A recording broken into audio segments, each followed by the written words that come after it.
शक्तियां केंद्रीय शक्तियों के बराबर होती हैं, इसीलिए तो लिखा हुआ है राज्यों का संघ। यह दिखाने के लिए कि कोई केंद्र सरकार ऐसे ही राज्य के मन के विरुद्ध कोई भी काम नहीं कर सकती। राज्यों का रिप्रेजेंटेशन, राज्यों का प्रतिनिधित्व न केवल संसद में बल्कि हर एक जगह पर होना अनिवार्य है, जरूरी है। क्या मेरी बात क्लियर है? यह बात याद रखना। क्यों नहीं उन्होंने सीधे बोल दिया कि भारत एक राष्ट्र है, भारत एक देश है? इस तरह की बात कहीं नहीं लिखी हुई है पूरे संविधान में। उन्होंने इंडिया की आइडेंटिटी पहले बताई कि समझ लो कि जिस भारत में रह रहा हूं वो है क्या। मेरी बात सुन नहीं? और इस मुद्दे को लेकर बहुत सारी बहसें पहले हो चुकी है पार्लियामेंट में।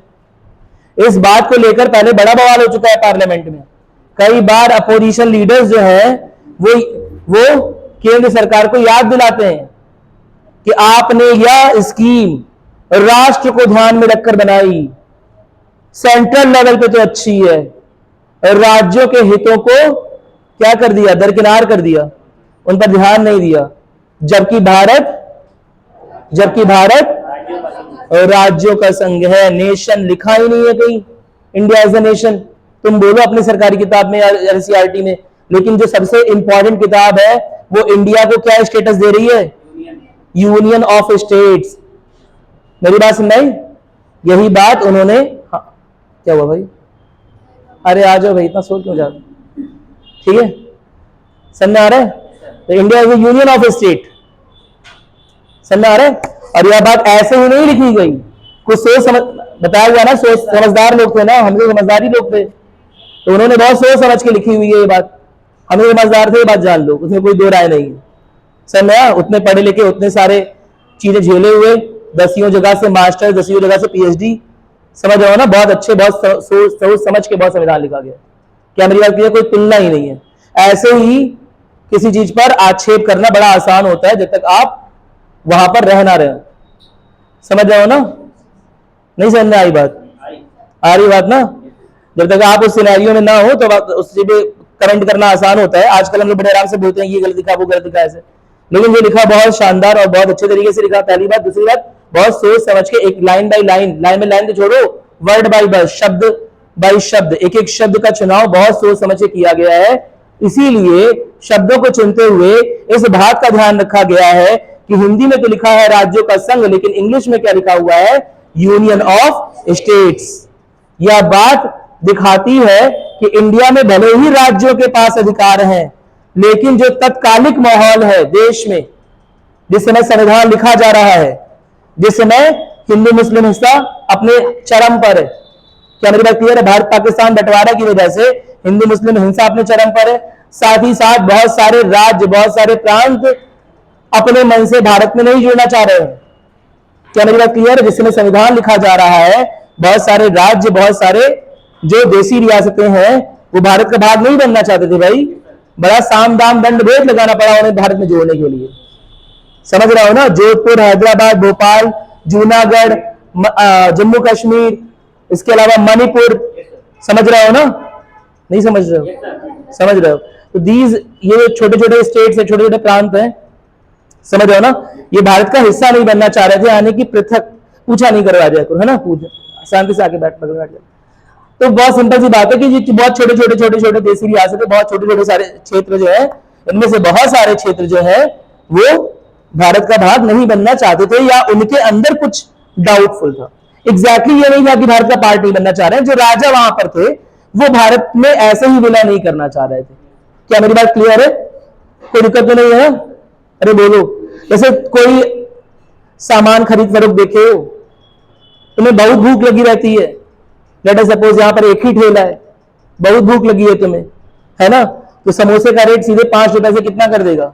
15 रुपए कर देगा, 20 रुपए कर देगा, 10 रुपए कर देगा, बढ़ा देगा, डबल कर देगा। मेरी बात समझ? तो उस समय भारत के जो राष्ट्रवादी आंदोलन के जो है ना लोग थे, जो भी नेता थे, जनप्रतिनिधि थे, उन्हें बहुत तेजी से भारत को एक संघ में तब्दील करना था। क्या मेरी बात क्लियर है? उनका मेन मोटो क्या था, मेन ऑब्जेक्टिव क्या था? किसी तरह भारत को जल्दी से एक संघ में, एक राज्य, एक सुशासित संघ में, है ना, और एक संविधान लिख दें और एक अच्छे राज्य में परिवर्तित कर लें। क्या मेरी बात क्लियर है? इसलिए वो ये चीज चाह रहे थे कि अलग अलग क्षेत्रों को जोड़कर भारत बना दिया जाए। लेकिन अब इसी मौके का फायदा उठाकर कुछ देसी रियासतें क्या करेंगी, अपने लिए अलग क्षेत्रों की डिमांड करेंगी। क्या मेरी बात क्लियर है? जब आप इंडियन इंडिपेंडेंस एक्ट पढ़ोगे, कैबिनेट मिशन प्लान पढ़ोगे, तो उसमें साफ साफ लिखा हुआ है कि अगर देशी रियासतें चाहेंगी तो वह अलग भी हो सकती हैं। क्या मेरी बात क्लियर है? अगर देशी रियासतों को मन है कि भारत राज्य का हिस्सा नहीं बनना है, पाकिस्तान का हिस्सा नहीं बनना है, तो बड़े आराम से वो अलग हो सकती हैं। क्या मेरी बात क्लियर है? उस समय, ठीक है, तो उस समय हमने शायद पढ़ा भी होगा इंस्ट्रूमेंट ऑफ एक्सेशन, विलय का एक पत्र, एक संधि समझौता साइन किया ऐसे राज्यों से। लेकिन उन राज्यों में हालांकि जन धारणा, जन समूह भारत के साथ था, लेकिन फिर भी जो रजवाड़े थे, कुछ एक रजवाड़े, वो भारत में नहीं विलय करना चाह रहे थे। क्या मेरी बात क्लियर है? यानी कि ये सब क्या दर्शा रहा है कि उस समय, जिस समय संविधान लिखा गया था, उस समय पृथकता की मांग चल रही थी। क्या मेरी बात क्लियर है? अलग अलग होने की टेंडेंसी ज्यादा है, एक रहने की टेंडेंसी कम है। एक होने की इच्छा थोड़ी सी कमजोर होती दिख रही थी। साथ ही साथ यह चीज कहीं भविष्य में ना हो जाए कि यह पृथक होने की जो मांग है, या भविष्य में कोई बड़ी मांग ले देश को ही 2 टुकड़े में, 3 टुकड़े में बांट दे। क्या मेरी बात क्लियर है? इन सब बातों का ध्यान रखते हुए केंद्र सरकार को, यूनियन गवर्नमेंट को, जिसे केंद्र सरकार कहना सही नहीं होगा, संघ सरकार कहना सही होगा, संघ सरकार को अधिक शक्तियां दी गई, केंद्र में थोड़ी अधिक पावर दी गई। क्या मेरी बात क्लियर है? मेरी बात समझ में? हालांकि सुप्रीम कोर्ट ने अपने फैसले में कई बार यह बात बोली है, कई बार यह बात दर्शाई है कि भारत एक, या भारत का संविधान या भारत की व्यवस्था एक संघीय व्यवस्था है। India is a kind of federation, ऐसा बोला उन्होंने, कई बार बोला है सुप्रीम कोर्ट ने डिसीजन में कि भारत एक संघीय व्यवस्था वाला देश है। क्या मेरी बात क्लियर है? जहां राज्यों के हक भी बराबर से जरूरी है, बराबर से महत्वपूर्ण है। क्या मेरी बात क्लियर है? सुप्रीम कोर्ट अपने अक्सर डिसीजन में, जब केंद्र सरकार किसी राज्य के सरकार के मामले में, समझ रहे हो ना, अवैध रूप से हस्तक्षेप करती है और राज्य इस मामले के निपटारे हेतु कहा जाता है, सुप्रीम कोर्ट के पास जाता है, तो अक्सर सुप्रीम कोर्ट यह बात केंद्र को याद दिलाती है कि भारत की जो राज्य व्यवस्था है वो कैसी है, संघीय है। क्या मेरी बात क्लियर है? यानी ऐसा मत सोचिए कि राज्यों के पास कोई हक नहीं है, राज्य भी शक्तिशाली है। क्या मेरी बात क्लियर है? कोई दिक्कत तो नहीं ना? यह देखकर हमने जो नाम चुना अपने संविधान के लिए, या बहुत सारे जो राजनीतिक विश्लेषक हैं, सही बात तो यह कि बहुत सारे राजनीतिक विश्लेषकों ने जब कॉन्स्टिट्यूशन की, जब संविधान की पढ़ाई की, तो उनके अलग अलग पॉइंट ऑफ व्यू थे। किसी का निष्कर्ष कुछ और रहेगा, किसी का निष्कर्ष कुछ और रहेगा। तो उसमें जो सबसे एक निष्कर्ष प्रचलित हुआ जो हमारे लिए इंपॉर्टेंट है, वो है केसी वेयर का व्यू। केसी वेयर, इन्होंने बोला भारत एक क्वासी फेडरल स्टेट है। क्वासी फेडरल, क्वासी मतलब होता है अर्ध, और फेडरल तो बताइए संघ। अर्ध संघीय, क्या मतलब हुआ कि कुछ, हाँ, अर्ध संघीय भी नहीं सही है, आंशिक संघीय बोल सकते हो, आंशिक संघीय। यानी कि इन्होंने पाया कि भारत में संघीय आंशिक है, संघीय व्यवस्था आंशिक, संघीय व्यवस्था आंशिक का क्या मतलब हो गया? संघ की शक्ति कम, केंद्र की शक्ति ज्यादा, या उनका अपना विश्लेषण था।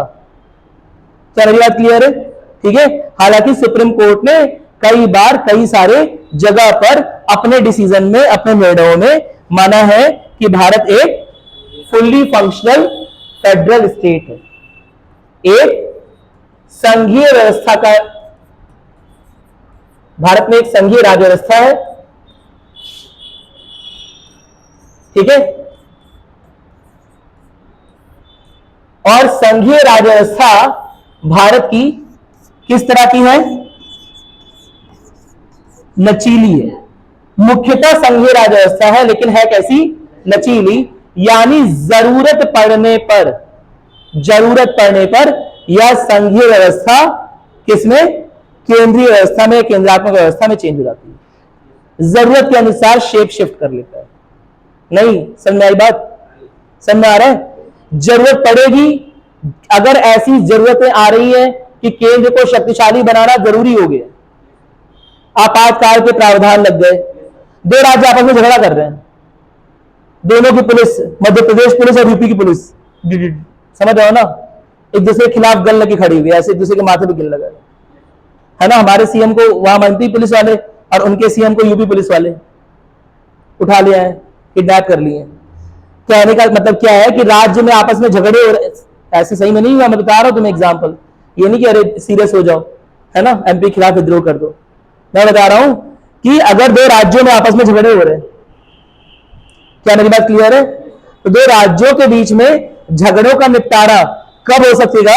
जब केंद्र शक्तिशाली होगा, जब केंद्र के पास ये अथॉरिटी होगी कि वो कोई ट्रिब्यूनल, कोई ऐसा प्राधिकरण बना सके जिससे इन झगड़ों का निपटारा हो सके। क्या मेरी बात क्लियर है? कोई दिक्कत तो नहीं है ना? तो याद रखना, भारत एक आंशिक संघीय है, ऐसा कई सारे राजनीतिक विश्लेषकों का मानना था, लेकिन सुप्रीम कोर्ट ने कई बार बोला है संघीय राज्य व्यवस्था है। हम अपने आंसर में क्या लिखेंगे? एक संघीय राज्य व्यवस्था है, लेकिन इसे इस तरह से या इसे संविधान में इस तरह से लचीला बनाया गया है कि जरूरत पड़ने पर, समझ आओ ना, अपनी जिम्मेदारी आने पर केंद्र अधिक जिम्मेदारी अवशोषित कर लेगी और राज्यों के उत्थान के लिए कई बार ऐसा कर सकती है कि राज्यों से उत्तरदायित्व खिसकाकर अपनी ओर कर ले। नहीं समझे बात? राज्य के हितों के लिए कर रही है। राज्य में दंगे भड़क रहे हैं, राज्य के पास पावर नहीं है मिलिट्री की, समझ रहे हो ना? अरे जम्मू कश्मीर में आक्रमण हो गया, राज्य कैसे देगा जवाब? जम्मू कश्मीर जवाब दे पाएगा? उसके पास पुलिस फोर्स के टेररिस्ट का सामना करने लगेगी? नहीं कर पाएगी ना। हमें कौन लोग चाहिए? आर्मी के जवान, और वो किसके अधीन होते हैं? केंद्र सरकार। क्या मेरी बात सुन नहीं? हो सकता है वहां पर कुछ बरगलाने वाले तत्व आ जाए जिसकी वजह से वो लगातार है ना भारत विरोधी बातें कर रहे हो, है ना, जम्मू कश्मीर को काटने की बात कर रहे हो, तो हो सकता है पुलिस का तंत्र इतना मजबूत ना रह पाए। क्या मेरी बात क्लियर है? ऐसे में केंद्र सरकार का कुछ हद तक नियंत्रण ठीक है, जायज है, वैध है। क्या मेरी बात क्लियर है? क्योंकि भारत में पृथकता, समझ रहे हो ना? देखो अमेरिका में फेडरल पॉलिटी इसलिए है कि अमेरिका में जो 13 राज्य थे ना, वो खुद से आए थे कि हम भैया मिलकर एक संविधान लिख लेंगे। मेरी बात में उन्हें बाहरी शक्तियों के द्वारा बहलाए फुसलाए जाने का डर नहीं है, साथ ही साथ ना ही उन्हें यह भय है कि कभी हम कटकर अलग हो जाएंगे। क्या मेरी बात क्लियर है? वहां पर यह भय नहीं है। ये 13 कॉलोनीज ने मिलकर अमेरिका बनाया हुआ था शुरुआत में। 13 उपनिवेश क्षेत्र थे, औपनिवेशिक क्षेत्र थे, जो कि पहले ब्रिटेन के अधीन थे, उन्होंने मिलकर अमेरिका बनाया शुरुआत में। क्या मेरी बात समझ? यहां पर मामला एकदम अलग है। यहां पर मामला कैसे अलग है?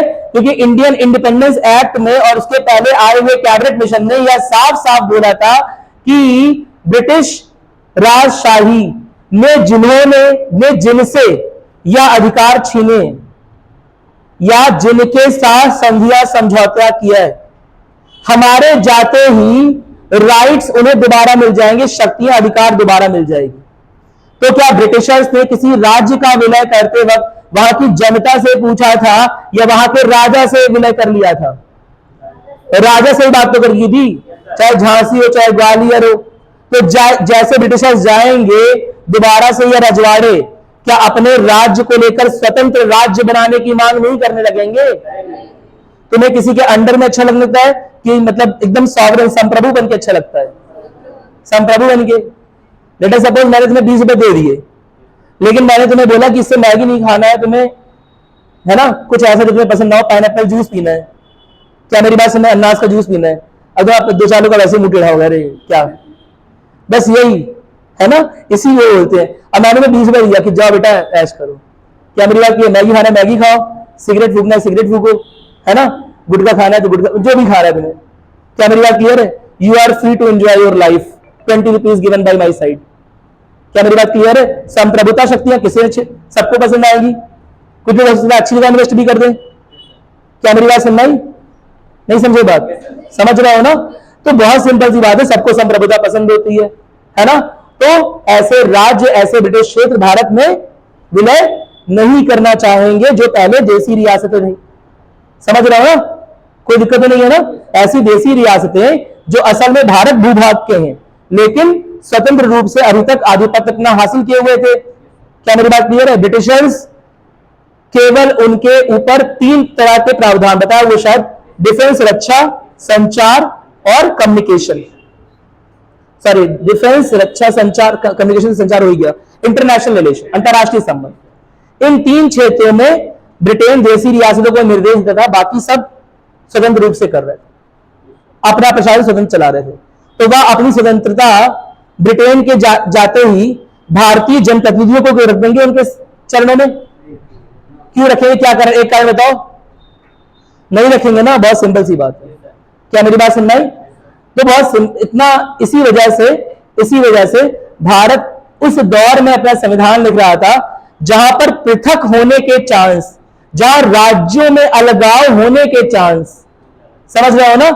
जहां राज्यों में, जब राज्यों में धर्म के आधार पर झगड़े हो सकते हैं, तो क्या भाषा के आधार पर झगड़े नहीं हो सकते हैं?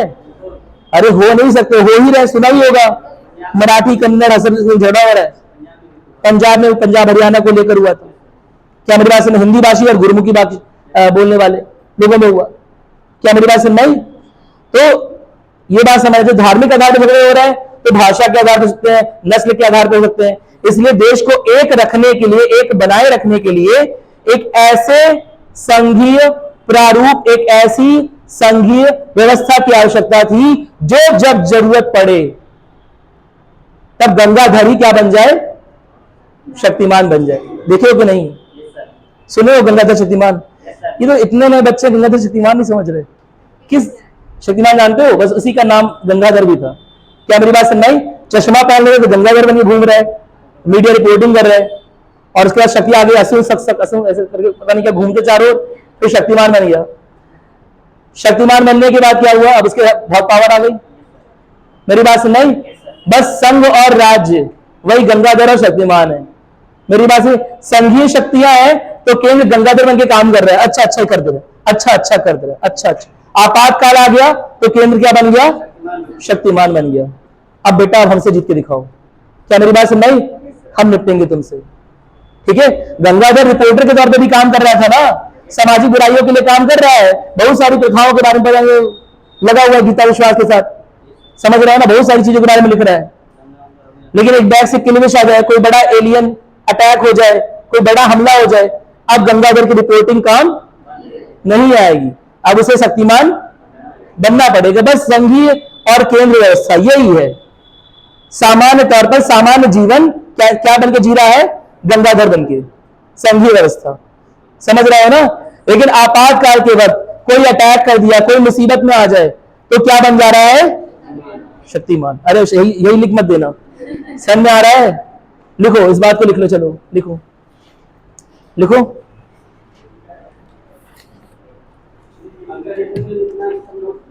हाँ, अंतिम पॉइंट क्या लिखा था ये बता दो बस मुझे।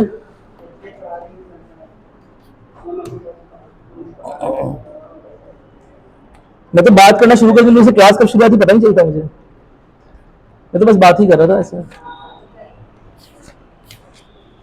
लिखो, अब अंतिम में एक नोट डाल के लिख लो, चलो एक नोट डाल के लिख लो। यूनिटरी सिस्टम है, यानी कि इसमें केंद्रात्मक व्यवस्था में लिख दिया था कि जुडिशरी बहुत पावरफुल नहीं होती है, न्यायपालिका बहुत पावरफुल नहीं होती है। ये लिखा है अंतिम वाक्य, अंतिम वाक्य क्या लिखा है? हाँ,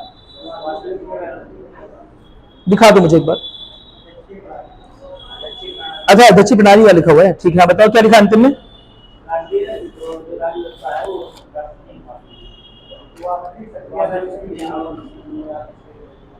ठीक है, वो नाम मात्र वाली बात लिखी होगी ना, बस ठीक ठीक ठीक, एकदम सही, शाबाश। चलो लिखना स्टार्ट करते हैं। अब हम भारत की बात करेंगे। भारत कैसी व्यवस्था है? संसदीय या अध्यक्षीय? संसदीय, एकदम क्लियर है। तो बस भारत के बारे में एक लाइन लिख लो। देखो, भारत के संविधान निर्माताओं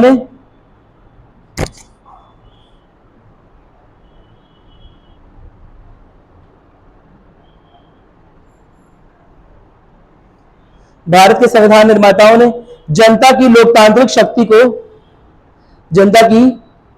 शक्ति को विकसित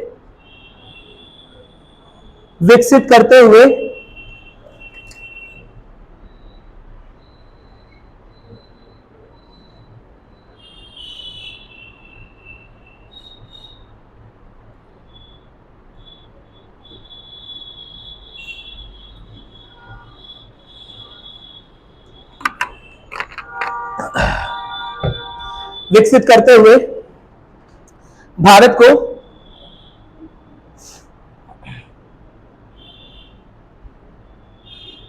भारत को एक संसदीय प्रणाली भारत को एक संसदीय प्रणाली प्रदान की है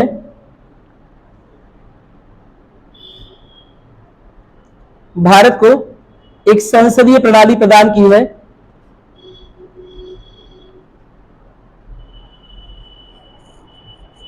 जिससे भारत में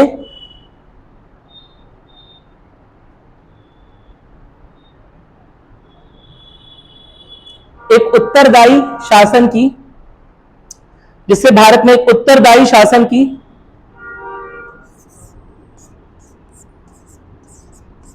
रिस्पॉन्सिबल गवर्नमेंट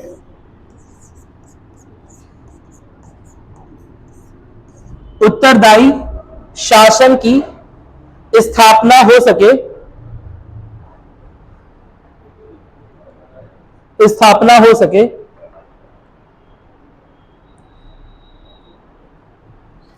और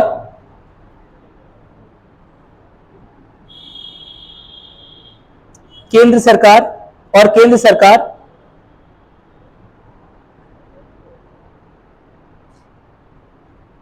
कभी तानाशाही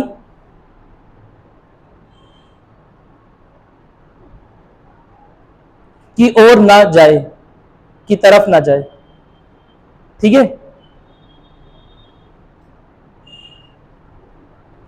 ठीक है।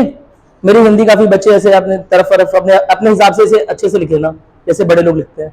क्या मेरी बात नहीं? मेरा मेन मोटो क्या था, समझाना कि भारत में संसदीय व्यवस्था क्यों स्थापित की गई है, क्या रीजन है, क्या कारण है।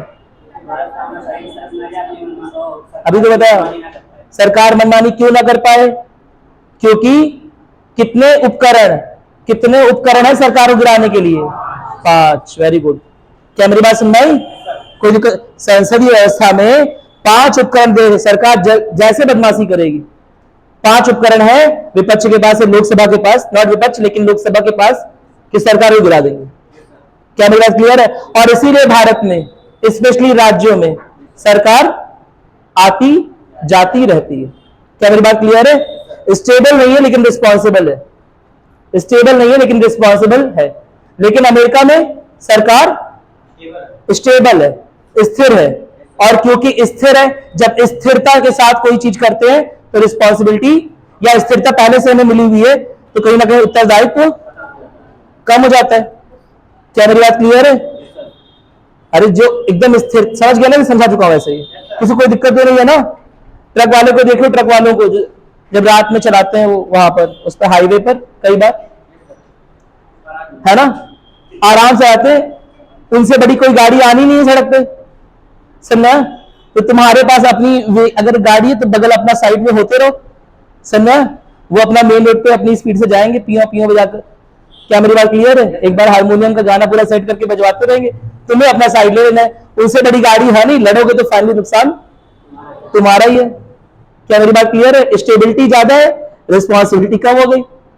और इसी की उल्टा रात के 2 बजे तुम साइकिल लेकर हाईवे पे जा रहे हो, समझ रहे हो ना? स्टेबिलिटी कम है, रिस्पॉन्सिबिलिटी ज्यादा है अपनी जान बचाने की।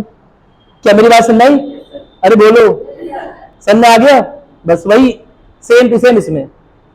ठीक है, चलो आगे लिखेंगे। अब हम उसके बारे में बात करने वाले हैं, संघीय और केंद्रीय और संघात्मक व्यवस्था में। लिखोगे भारत, लाइन से जो लिखोगे, भारत में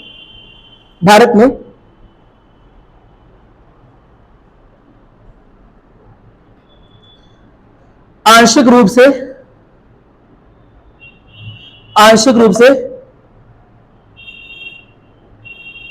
दोनों व्यवस्थाएं, ब्रैकेट में संघीय और केंद्रात्मक,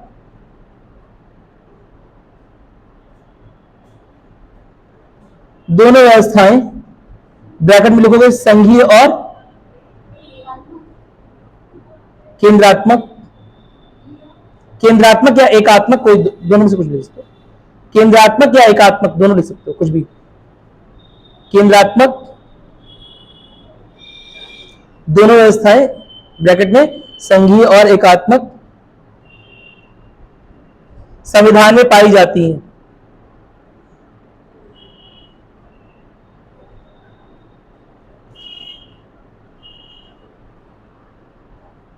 ठीक है, लो कई सारे राजनीतिक, कई सारे संविधान विश्लेषकों का, कई सारे संविधान विश्लेषकों का, जैसे इनका नाम लिखो, जैसे केसी वियर, केसी वियर, संविधान विश्लेषकों, विश्लेषक समझते हो ना, जो संविधान के एनालिसिस करते हैं, पढ़ाई करते हैं उसके अच्छे से, ठीक है, संविधान विश्लेषकों का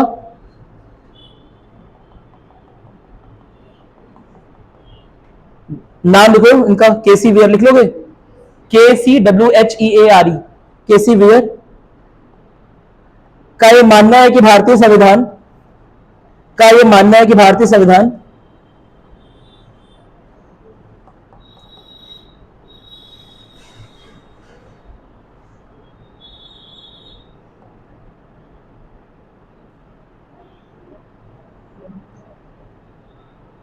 आंशिक संघीय है,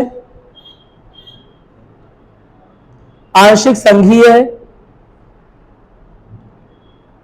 और काफी हद तक, काफी हद तक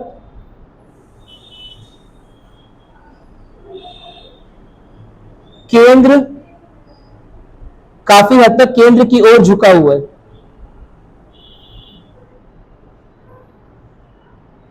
काफी हद तक केंद्र की ओर झुका हुआ है।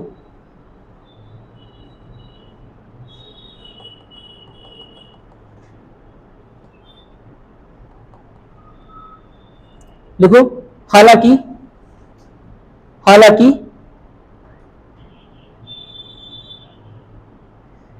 यह विमर्श, हालांकि यह विमर्श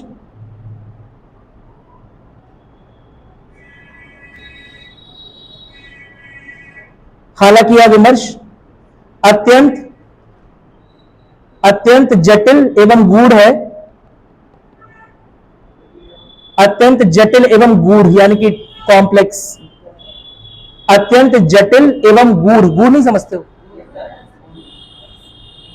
तो इतने अच्छे अच्छे मैं हिंदी के शब्द ढूंढ के ला रहा हूं।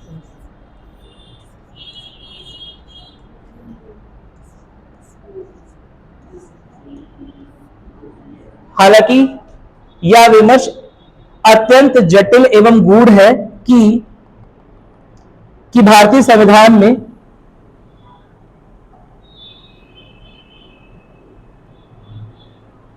किस हद तक,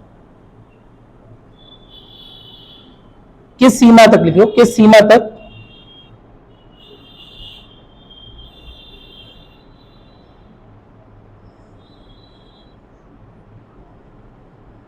किस सीमा तक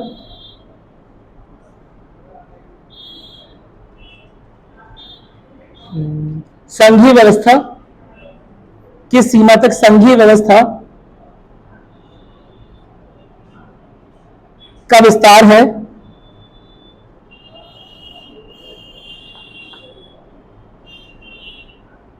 फिर भी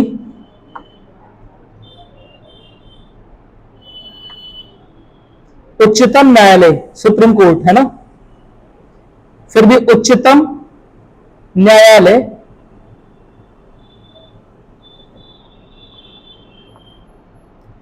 फिर भी उच्चतम न्यायालय ने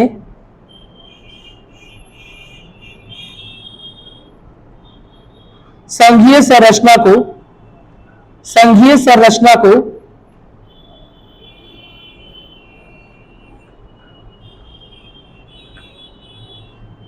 भारतीय संविधान, भारतीय संविधान का, भारतीय संविधान का बेसिक स्ट्रक्चर, बुनियादी संरचना या मौलिक संरचना।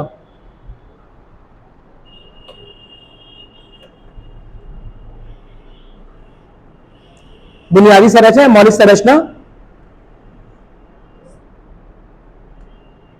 का भाग बताया है, का भाग बताया है। ठीक है, बेसिक स्ट्रक्चर डॉक्ट्रिन कई बार मेरे मुंह से तुमने सुना होगा।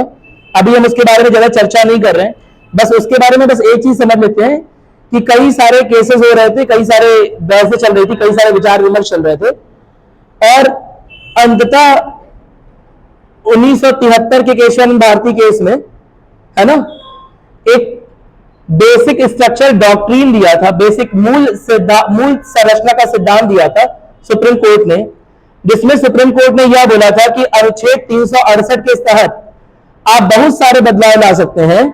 यह बात सही है। अनुच्छेद 368 यानी कि संविधान में ही लिखा हुआ प्रावधान संविधान को बदलने की, संविधान में बदलाव लाने की अनुमति देता है, और उसका उपयोग करके आप बदलाव ला भी सकते हैं, लेकिन उस बदलाव की एक सीमा रेखा होनी चाहिए।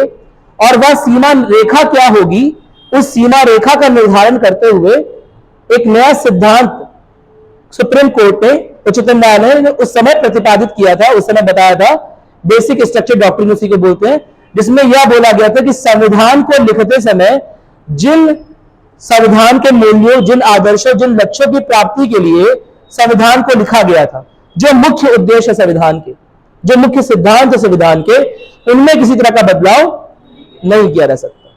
क्या मेरी बात क्लियर है?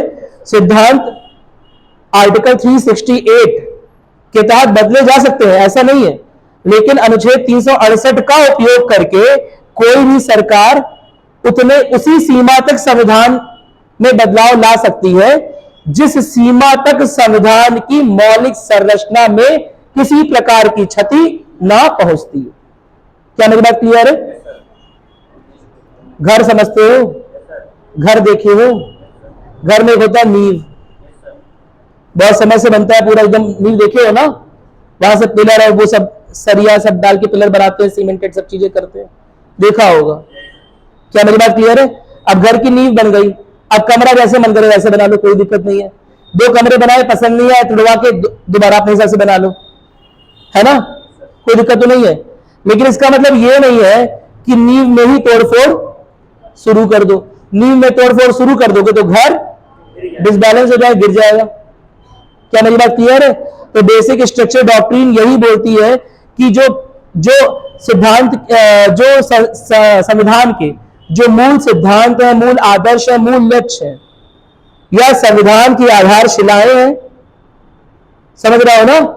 और अगर इसमें किसी तरह का बदलाव, इसमें किसी तरह का असंतुलन आता है तो संविधान, हमारी राज्य व्यवस्था, हमारी संसदीय प्रणाली सब क्या हो जाएगी? गिर जाएगी। क्या मेरी बात क्लियर है? इसलिए इससे छेड़छाड़ नहीं होनी चाहिए। ऊपर अगर आप कुछ छेड़छाड़ कर रहे हो तो ठीक है, यह शक्ति आपको संविधान खुद देता है। क्या मेरी बात क्लियर है? कोई दिक्कत तो नहीं है ना? अभी इस बात को मैंने ऐसे हल्के मजाक में बताया हुआ है, बहुत सीरियसली नहीं। अभी इस चीज पर पूरा एक चैप्टर पढ़ते हैं, पूरा बेसिक डॉक्ट्रिन, ठीक है, ताकि तुम्हें दिक्कतें ना हो, एकदम बेसिक आइडिया रहे, इसलिए मैं थोड़ा सा आइडिया दे दिया अभी से। क्या मेरी बात क्लियर है? इसकी अलग से क्लास चलती है बेसिक डॉक्ट्रिन की। मैंने तुम्हें इतना आइडिया दिया कि 1973 के केशवानंद भारती केस में सुप्रीम कोर्ट ने एक फैसला किया था, जिस फैसले के तहत यह माना गया कि संविधान की अपनी एक मौलिक संरचना है और किसी भी तरह का बदलाव संविधान में लाया जा सकता है, लेकिन आर्टिकल 368 के द्वारा लाया गया बदलाव वहीं तक बदलाव हो सकता है या उसी सीमा तक बदलाव रह सकता है जहां पर संविधान की मौलिक संरचना की क्षति न हो। क्या मेरी बात समझ में आ गई? कोई दिक्कत तो नहीं है ना? अगर ठीक है, तो उसी में जब इनसे पूछा गया कि संविधान की मौलिक संरचना होती क्या है, तो इन्होंने कुछ मोटी मोटी बातें बता दी। क्या मेरी बात क्लियर है? कुछ ऐसे बताया नहीं कि संविधान की मौलिक संरचना क्या है, कुछ मोटी मोटी बातें बता दी। इंदिरा गांधी वाला और सुप्रीम कोर्ट के साथ जो चीजें हैं वो आपने पढ़ी होंगी, उस पर डिस्कशन करने टाइम नहीं है, अभी कभी करेंगे अगर टाइम रहेगा तो, ठीक है। लेकिन उन मौलिक चीजों में एक चीज देखी गई, उन मौलिक चीजों में सुप्रीम कोर्ट ने खुद बताया कि संघीय व्यवस्था बरकरार रहे, यह भी संविधान की मौलिक संरचना है। क्या मेरी बात क्लियर है? यह भी मौलिक संरचना का भाग है कि संघीय व्यवस्था हो। ऐसा ना हो जाए कि केंद्र अपनी शक्ति बढ़ाते बढ़ाते बढ़ाते बढ़ाते खुद इतना शक्तिशाली हो जाए कि राज्य के पास कोई भी शक्तियां ना रहे। क्या मेरी बात समझ में आ गई? कोई दिक्कत तो नहीं है ना? तो इसी बात को लिखोगे, लिखो लिखो।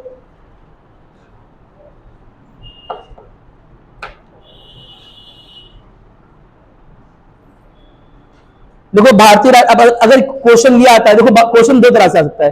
क्वेश्चन आपसे पूछेगा कि भारतीय राज्य व्यवस्था किस प्रकार से संघीय राज्य व्यवस्था है, इसे साबित करिए। क्या मेरी बात क्लियर है? तो उसके लिए संघीय व्यवस्था क्या में कौन कौन से फीचर होते हैं जो भारत की व्यवस्था में या भारतीय संविधान में पाए जाते हैं, वो लिखवा दे रहा हूं। और फिर संघीय व्यवस्था का यह रूप कब चेंज हो जाता है, कब यह स्वरूप बदल लेता है, कब आकार बदल लेता है, उसके बारे में भी लिखवाएंगे पहले, बाद में। क्या मेरी बात क्लियर है? पहले हम लिख रहे हैं कि भारत की व्यवस्था को संघीय व्यवस्था आखिर बोलते क्यों।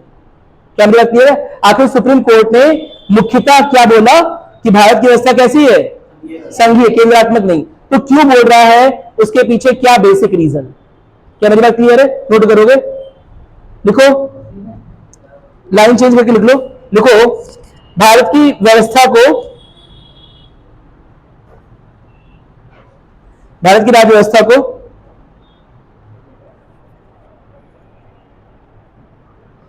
संघीय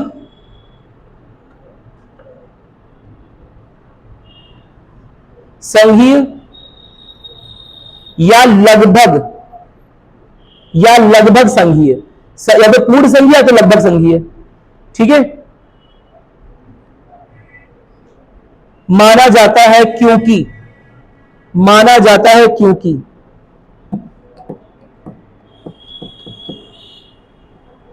माना जाता है क्योंकि पहला पॉइंट कौन बताएगा,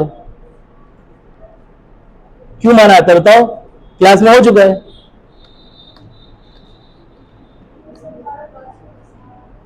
चलो वो तो संविधान लिखने के बाद, और सही है, गलत नहीं है वो भी सही है। और एक चीज क्लास में बहुत डिटेल में डिस्कस हुई थी, क्या भारत की व्यवस्था को देखकर आप संघीय व्यवस्था क्यों बोल सकते हैं। भारत में किस प्रकार का संविधान है, लिखित, और लिखित संविधान किस प्रकार की व्यवस्था पर बल देता है, संघीय। समझ में आ गया? नोट करो, तो आता तो है तुम लोगों को, तो लिखो लिखो लिखो। पहला रीजन लिखित संविधान,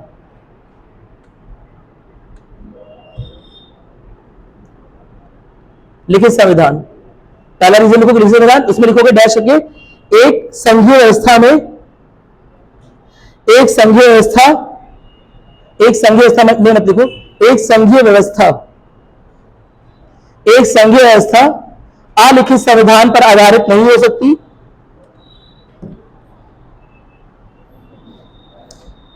अरे मैं तो माइक नहीं लगाया हूं, याद नहीं लगा। एक संघीय व्यवस्था अलिखित संविधान में, अलिखित संविधान पर आधारित नहीं हो सकती,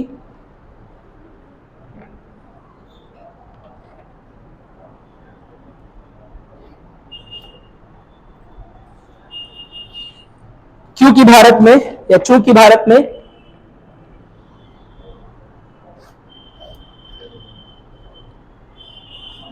एक विस्तृत लिखित संविधान है, चूंकि भारत में एक विस्तृत लिखित संविधान है,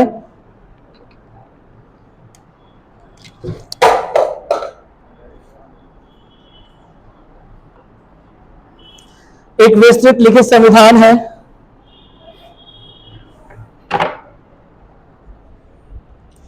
जो कि भारत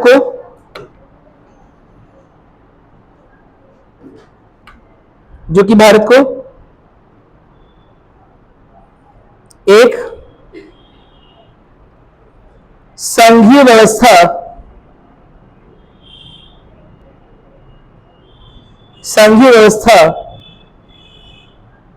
की स्थापना के लिए आधार देता है, आधार देता है।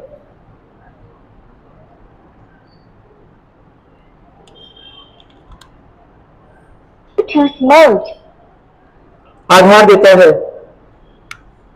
दूसरा नोट करोगे,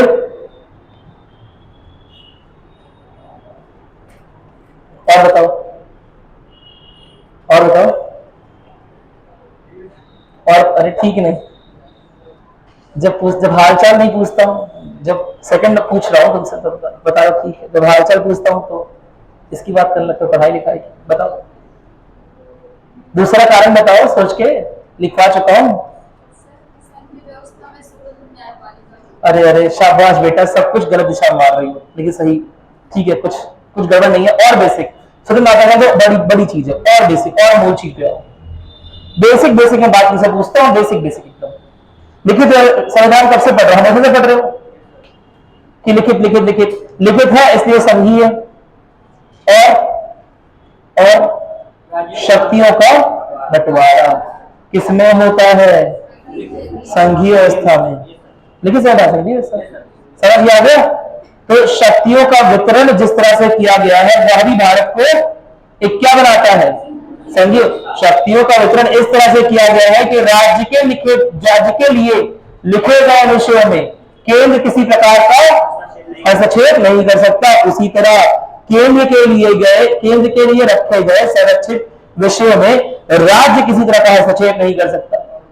क्या मेरी बात क्लियर है? अरे बोलो, क्या मेरी बात क्लियर है? सामान्य तौर पर नहीं कर सकता, सामान्य तौर पर नहीं कर सकता। क्या मेरी बात क्लियर है? अगेन या फीचर या विशेषता भारत को क्या बनाती है, संघीय व्यवस्था। कोई दिक्कत तो नहीं है ना? नोट करो, लिखो शक्तियों का वितरण, शक्तियों का वितरण।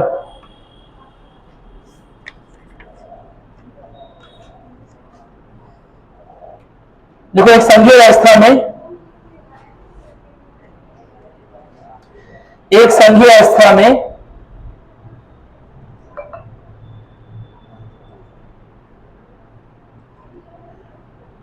दोनों सरकारें, ब्रैकेट में केंद्र और राज्य, ब्रैकेट में केंद्र और राज्य,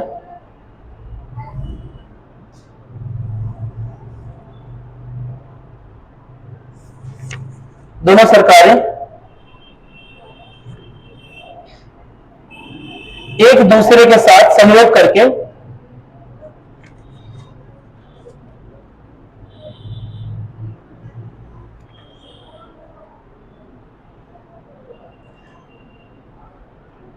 नागरिकों के हितों के लिए प्रावधान बना रही होती हैं, और कोई भी एक सरकार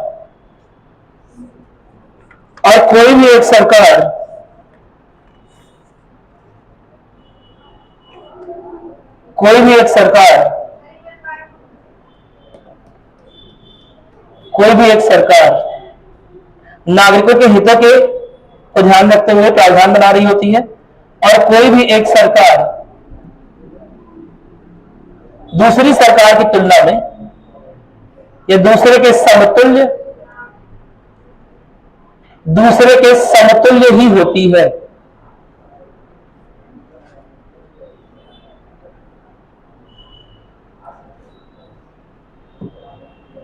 केंद्र सरकार को शक्तियां कौन दे रहा है?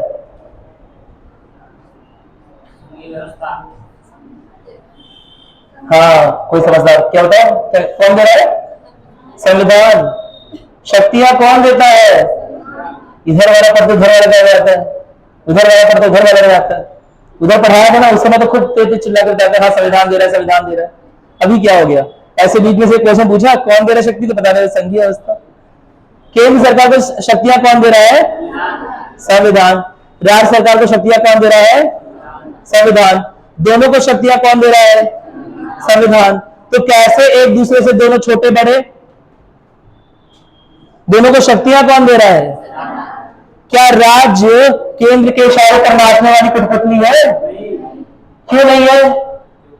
क्योंकि संविधान से शक्तियां प्राप्त है। संविधान ने विषय निर्धारित कर रखे हैं कि इन सब विषयों पे केंद्र भी चाहे तो भी आपकी शक्तियां ऐसे ही नहीं ले सकता है सामान्य तौर पर। क्या मेरी बात क्लियर है? कोई दिक्कत तो नहीं है? तो राज्य सरकार केंद्र के इशारे पर नाचने वाली कठपुतली नहीं बनती। कब? जब व्यवस्था कैसी है? संघीय व्यवस्था। जब शक्तियों का प्रॉपर डिस्ट्रीब्यूशन है, डिस्ट्रीब्यूशन ऑफ प्रॉपर पावर्स एकदम प्रॉपर तरीके से किया गया। क्या मेरी बात क्लियर है? तो शक्तियों का वितरण करते हुए यह बात ध्यान में रखनी है कि दोनों को शक्तियां प्रोवाइड कौन कर रहा है? संविधान। और दोनों को शक्तियां प्रोवाइड करते हुए यह भी बोल रहा है कि राज्य और केंद्र एक दूसरे के समतुल्य है। क्या मेरी बात समझ आई? एक दूसरे के समान है, एक दूसरे के छोटे बड़े नहीं है। क्या मेरी बात क्लियर है? तो बस ये बात नोट कर लो, लिखो लिखो।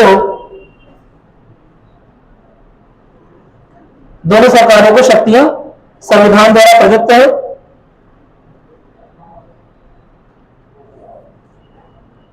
साथ ही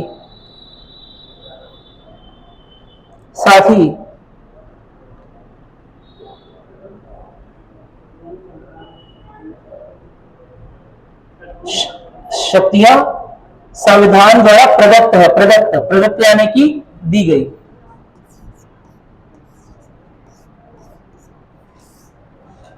प्रदत्त है। और साथ ही संविधान केंद्र और राज्य में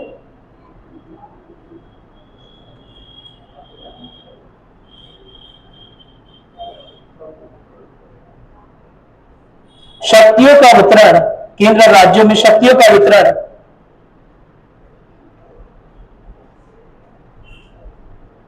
इस प्रकार से करता है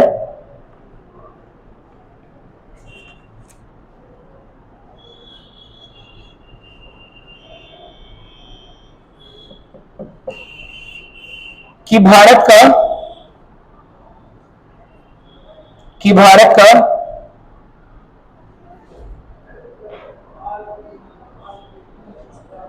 संघीय ढांचा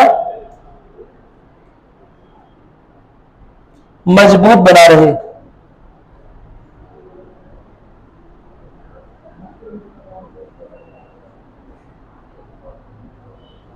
कि भारत का संघीय ढांचा मजबूत बना रहे।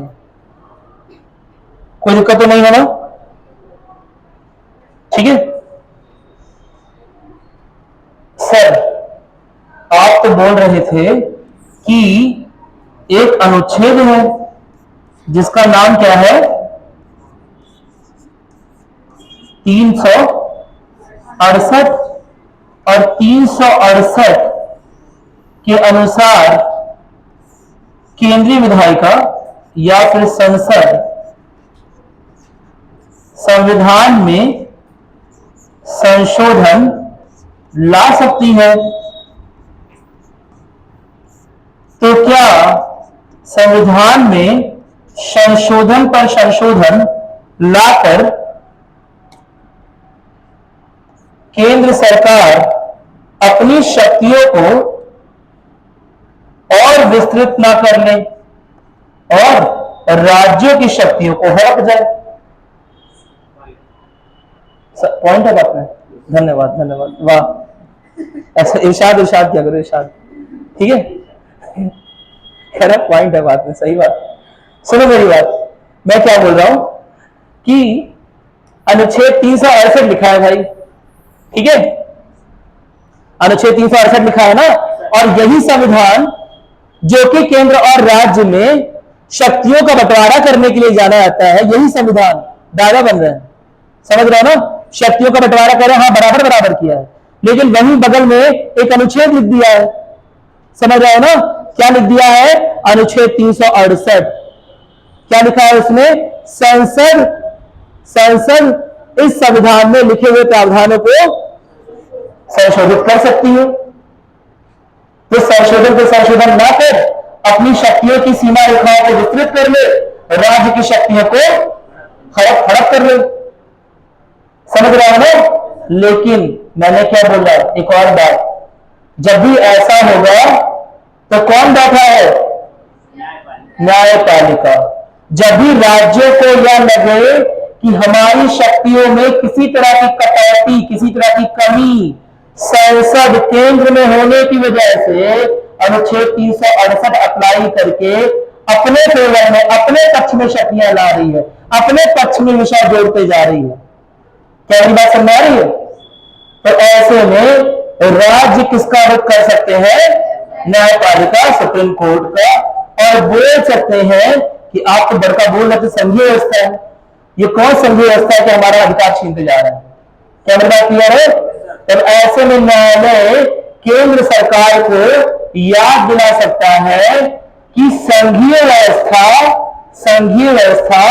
मूल संरचना का, संविधान की मूल संरचना का भाग है, और इसीलिए उसमें किसी तरह का परिवर्तन नहीं लाया जा सकता।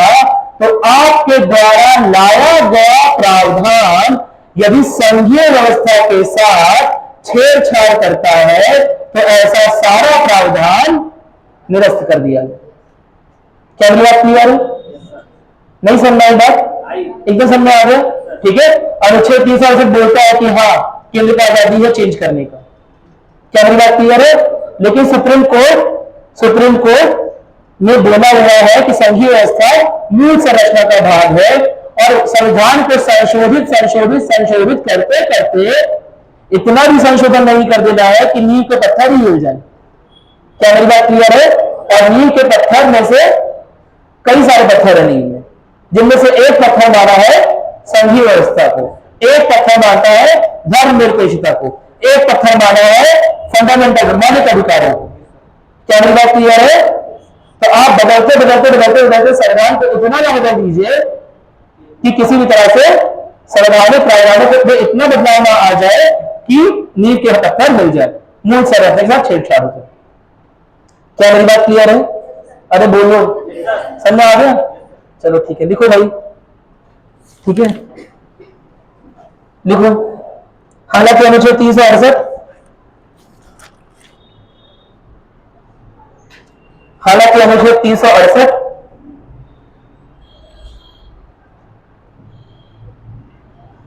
संसद को संविधान संशोधन की स्वतंत्रता देता है।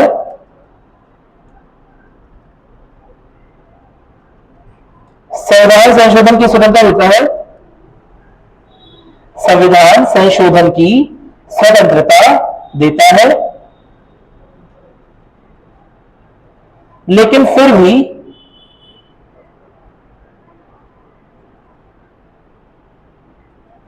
लेकिन फिर भी 1973 में उच्चतम न्यायालय, लेकिन फिर भी 1973 में उच्चतम न्यायालय के केशवानंद भारती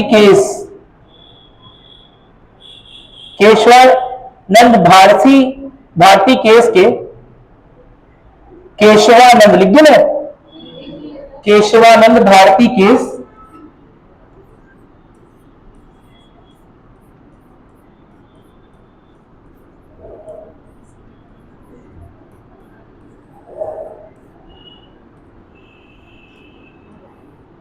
केशवानंद भारती केस में उच्चतम न्यायालय ने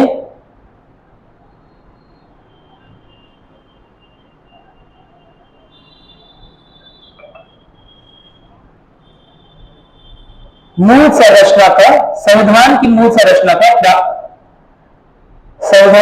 संरचना का सिद्धांत दिया।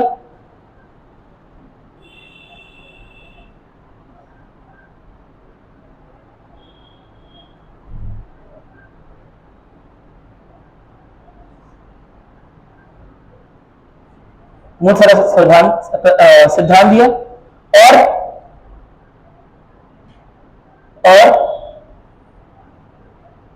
केंद्र सरकार को यह निर्देश दिया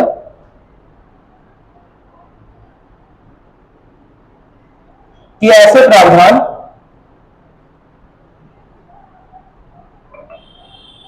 जो कि मूल संरचना में, ऐसे संशोधन लिख देना, ऐसे प्रावधान मत लिखो, ऐसे संशोधन जो कि मूल संरचना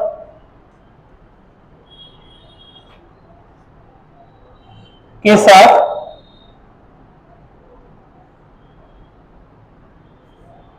छेड़छाड़ करते हैं वह स्वतः निरस्त मान लिए जाएंगे। वह स्वतः निरस्त मान लिए जाएंगे।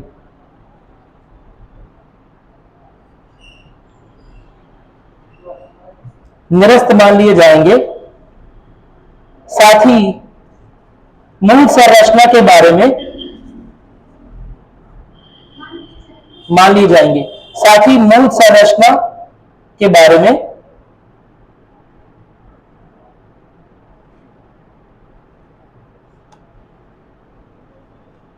विस्तृत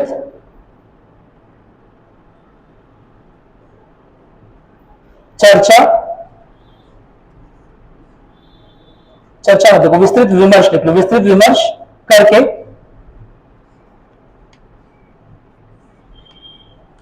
संघीय प्रणाली को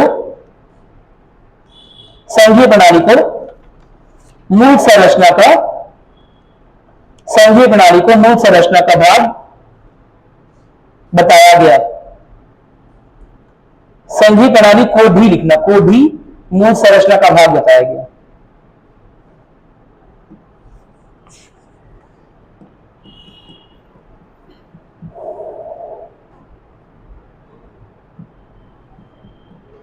अरे कितने लोगों ने संविधान पहले से कुछ पढ़ रखा है? पहले कहीं पढ़ा है?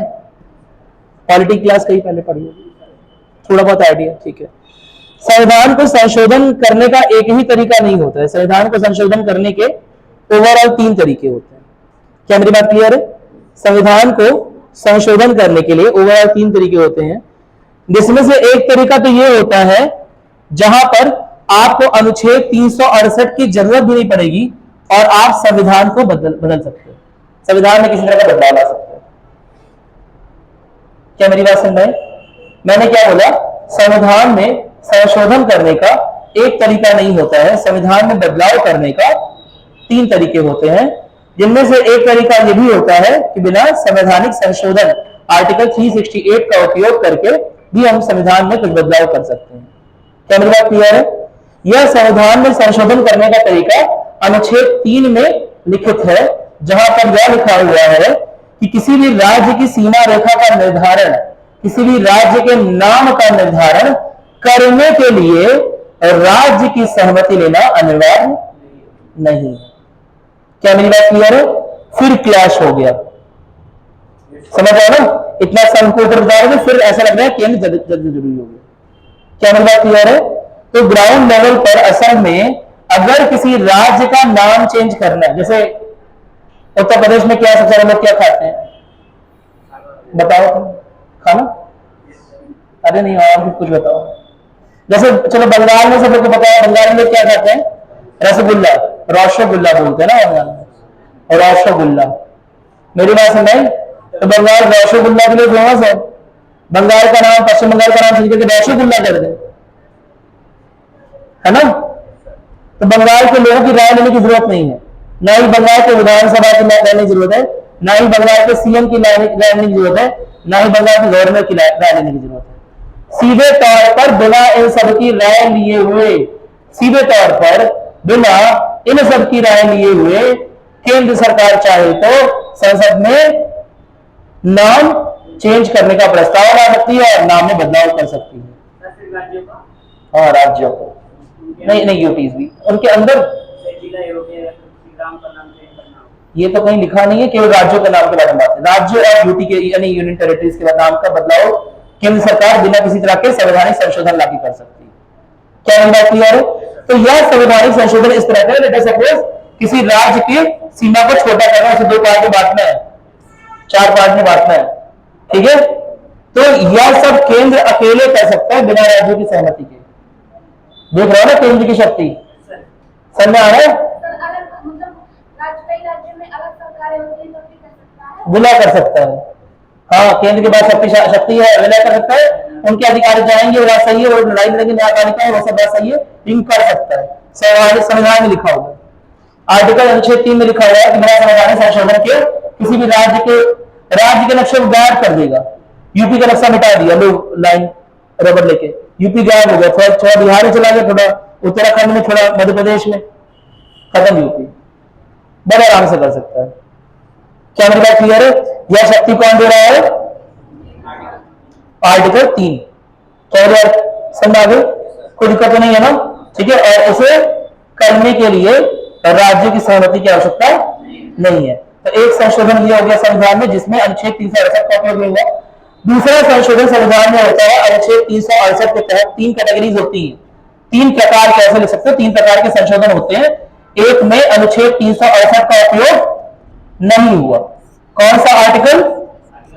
आर्टिकल 3 में। नोट कर लो, कहीं कहीं साइड में बना लो, ठीक है।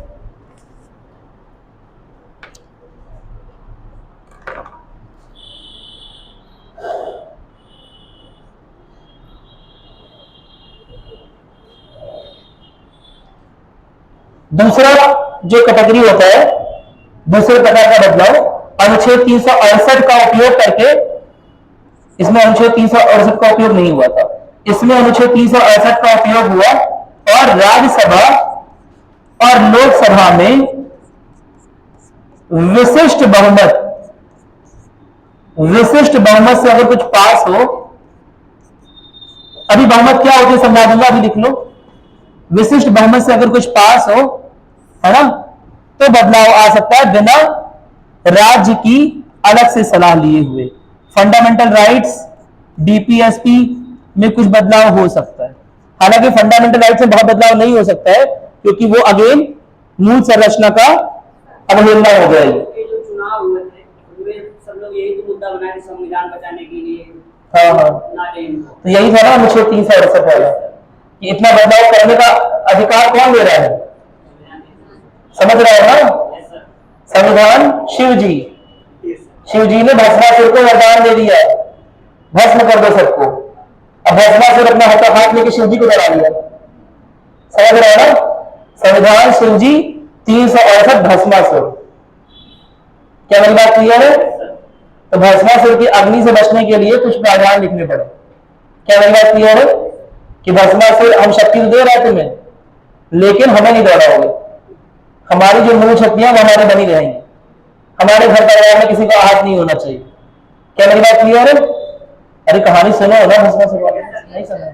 चलो ठीक है, आज जाके सुनना घर पे मम्मी पापा से, ठीक है।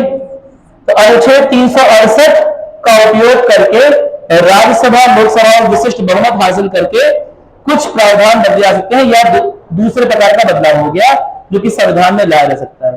तीसरे प्रकार के बदलाव बहुत बहुत जरूरी, बहुत बहुत जरूरी। इसमें भी अनुच्छेद 368 का इस्तेमाल होता है, ठीक है। और इसमें भी विशिष्ट बहुमत की बात होती है, लेकिन विशिष्ट बहुमत की प्राप्ति के साथ 50% राज्य, अगर राज्य 28 हो गए तो 14 राज्य, अगर राज्य 29 हो तो 15 राज्य, की 12.5 से कुछ होगा नहीं, 15। तो कम से कम 50% राज्य उस संवैधानिक बदलाव के, उस संवैधानिक संशोधन के फेवर में, के पक्ष में हो। क्या मेरी बात क्लियर है? कोई दिक्कत तो नहीं है ना? क्या मेरी बात समझ आई? तो अब देखो, यहां पर राज्यों की शक्ति छुपी हुई शक्ति है। कैसे? राज्यसभा भी तो राज्यों के लोगों से आई थी।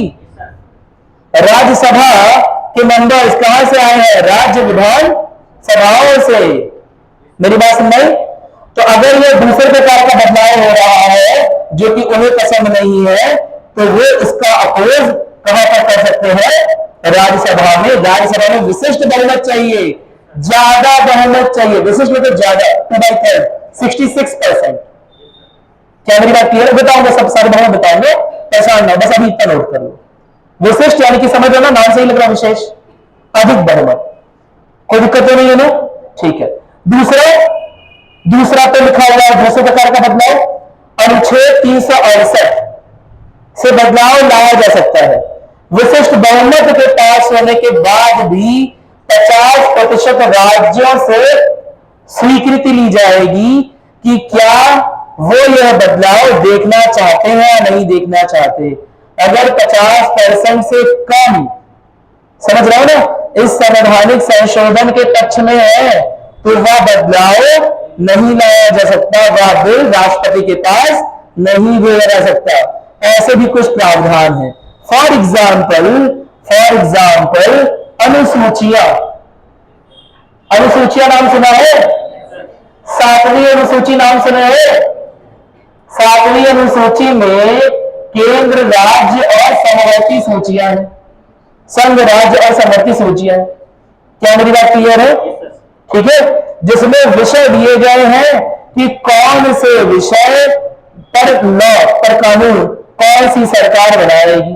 केंद्र सरकार के विषय अलग है, राज्य सरकार के विषय अलग है, और दोनों मिलकर अगर कुछ कानून बना चाहते हैं या कुछ ऐसे विषय छोड़े गए हैं जिसे केंद्र करना चाहिए तो केंद्र स्तर पर सकते हैं, अगर राज्य बनाना चाहिए तो राज्य स्तर पर सकते हैं। क्या मेरी बात क्लियर है? तो इस तरह से 3 सूचियां बनाई गई है ना। वो हमारे संविधान में कौन सी अनुसूची में है? 7वीं अनुसूची में। अब अगर केंद्र को राज्य सूची से निकाल कर या समवर्ती सूची से निकाल कर कोई प्रावधान अपनी केंद्रीय या संघीय सूची में डालना होगा तो क्या ऐसे ही डाल लेगा? ऐसे तो राज्य की सूची में से एक एक प्रावधान, एक एक विषय केंद्र की सूची में डाला करें, अनुच्छेद 368 का उपयोग करके बदला करें। समझ रहे हो ना? दोबारा समझा रहा हूं। हमारा संविधान कुल मिलाकर 3 भागों में डिवाइडेड है। एक है प्रियम्बल, एक है आर्टिकल और एक है अनुसूचियां। अनुसूचियां करंट संविधान में 12 है, पहले शुरुआती संविधान में 8 थी। उन्हीं 8 अनुसूचियों में से 7वीं अनुसूची है, 7वां शेड्यूल है, स्टेट और सेंटर के बीच में विषयों का बंटवारा, सब्जेक्ट्स का बंटवारा। क्या मेरी बात क्लियर है? कोई दिक्कत तो नहीं है ना? ये तो समझ आ गया? ठीक है। उसी 7वीं अनुसूची में असल में 3 लिस्ट बनाई गई। 7वीं अनुसूची के अंदर 3 लिस्ट बनाई गई है, संघीय, राज्य की और समवर्ती सूची। मेरी बात समझ आई? समझ आ गया? रोज चार्ज ही नहीं हो पा रहा है। ठीक है, अरे बोलो। ठीक है। अब इस वजह से, क्योंकि केंद्रीय सूची भी संविधान का हिस्सा है, राज्य की सूची भी संविधान का हिस्सा है, तो क्या केंद्र सरकार उसे प्राप्त असीमित शक्तियां 368 का उपयोग करके धीरे धीरे एक एक करके केंद्र की शक्तियों को विस्तारित और राज्य की शक्तियों को कम नहीं कर सकती है? कर सकती है।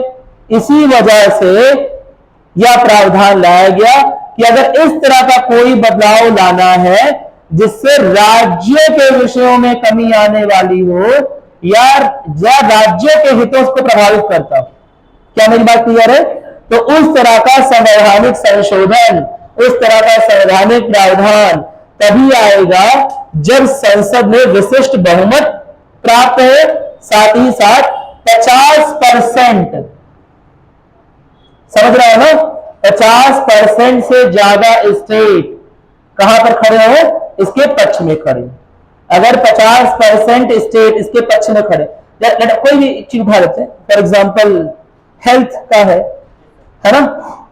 क्या मेरी बात समझ आ रही है? अब स्वास्थ्य संबंधी जो चीजें हैं वो राज्य के मुख्य विषय में आती है।